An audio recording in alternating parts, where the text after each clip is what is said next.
నమస్కారం. ఈటీవీ 360కు స్వాగతం. ముందుగా ప్రధానాంశాలు. 2028 చివరి నాటికి కడప స్టీల్ ప్లాంట్ తొలిదశ పనులు పూర్తి.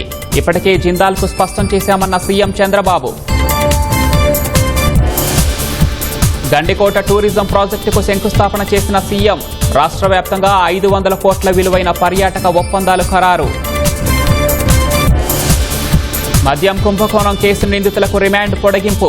ఈ నెల 13 వరకు విధించిన విజయవాడ ఏసీబీ కోర్టు.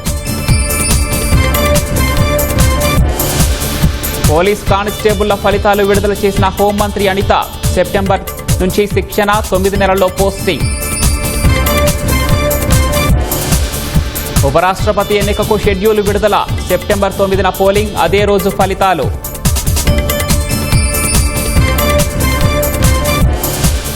అత్యాచారం కేసులో దోషిగా మాజీ ఎంపీ ప్రజ్వల్ రేవన్న. రేపు శిక్ష ఖరారు చేయనున్న బెంగళూరు ప్రజాప్రతినిధుల కోర్టు.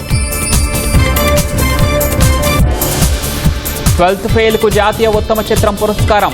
ఉత్తమ నటులు షారుఖ్, మాసే, ఉత్తమ నటి రాణి ముఖర్జీ. జాతీయ ఉత్తమ తెలుగు చిత్రంగా భగవంత్ కేసరి. ఉత్తమ గీతంగా బలగంలోని ఊరు పల్లెటూరుకు అవార్డు.